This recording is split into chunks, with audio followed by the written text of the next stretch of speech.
ഷംനാസ് വ്ലോഗിലേക്ക് എല്ലാവർക്കും സ്വാഗതം. ഇന്ന് വളരെ ടേസ്റ്റിയായ കായ്പോള ഉണ്ടാക്കിയാലോ. അതിനുവേണ്ടി ഞാൻ 3 നേന്ത്രപ്പഴമാണ് എടുത്തത്. നമുക്കിതൊക്കെ ചെറിയ പീസാക്കിയിട്ട് ആദ്യം കട്ട് ചെയ്തെടുക്കാം. എടുക്കുമ്പോൾ പഴുത്ത പഴം തന്നെ എടുക്കാൻ നോക്കണേ. പച്ചപ്പഴം എടുത്തു കഴിഞ്ഞാൽ നമുക്ക് ആ ടേസ്റ്റ് എന്തായാലും കിട്ടില്ല. ഇത് വളരെ പെട്ടെന്ന് ഈസി ആയിട്ട് ഉണ്ടാക്കാൻ പറ്റിയ ഒരു കായ്പോളയാണ്.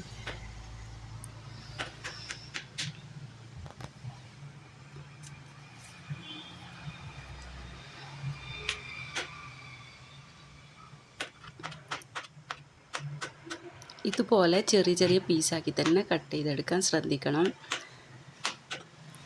അതിനുശേഷം നമുക്കൊരു പാൻ വെച്ച് വെളിച്ചെണ്ണയോ ഓയിലോ ചേർത്ത് കൊടുക്കാം.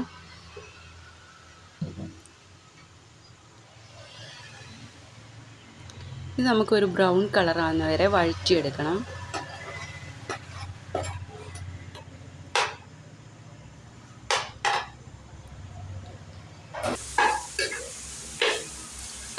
നന്നായിട്ട് വഴറ്റിയെടുത്തതിന് ശേഷം നമുക്ക് ഇതിന് വേണ്ടി ആവശ്യമായത് 3 മുട്ടയാണ് ഞാൻ എടുത്തത്. നമുക്കിതാദ്യം പൊട്ടിച്ചൊഴിച്ച് കൊടുക്കാം.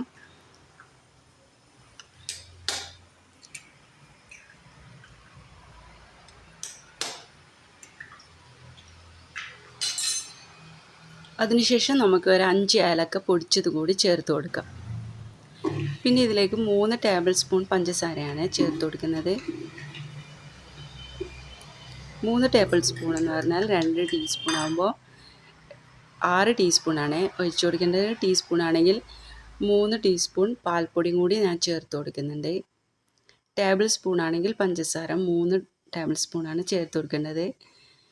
ടീസ്പൂൺ ആണെങ്കിൽ 6 ടീസ്പൂണാണ് ചേർത്ത് കൊടുക്കേണ്ടത്. ഇനി നമുക്ക് ഈ കട്ടയൊക്കെ ഒടിയുന്ന വരെ നന്നായിട്ടൊന്ന് മിക്സ് ചെയ്ത് കൊടുക്കണം. അതിന് ശേഷം നമ്മൾ വഴറ്റിയെടുത്ത പഴം ഇതിലേക്ക് ചേർത്ത് കൊടുക്കാം.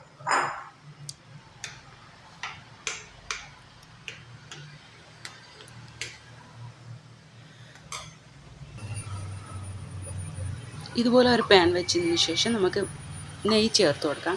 നെയ്യ് ചേർത്തതിന് ശേഷം ചുറ്റിലും ഒന്ന് നന്നായി പുരട്ടി കൊടുക്കണം.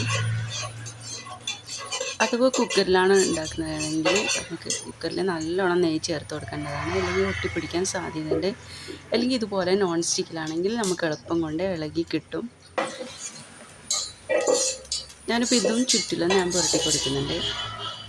അടുത്തതായി നമ്മൾ റെഡിയാക്കി വെച്ച ഇതിലേക്ക് ചേർത്ത് കൊടുക്കാം.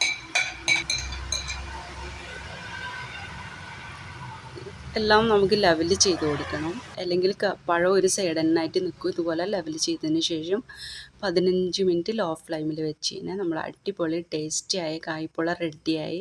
ഇനി നമുക്കൊരു പ്ലേറ്റിലോട്ട് മാറ്റാം. വലിയ സൈസ് ആയതുകൊണ്ട് എനിക്ക് ഇത് എടുക്കാൻ പറ്റാത്തതുകൊണ്ട് ഞാൻ കട്ട് ചെയ്തിട്ടാണ് എടുത്തത്. നിങ്ങൾക്ക് എൻ്റെ ചാനൽ ഇഷ്ടമായെങ്കിൽ സബ്സ്ക്രൈബ് ചെയ്യാനും ലൈക്ക് ചെയ്യാനും ഷെയർ ചെയ്യാനും സപ്പോർട്ട് ചെയ്യാനൊന്നും മറക്കരുത്. ഇതുപോലെ നല്ല വീഡിയോസായിട്ട് നമുക്ക് വീണ്ടും കാണാം. Okay, by.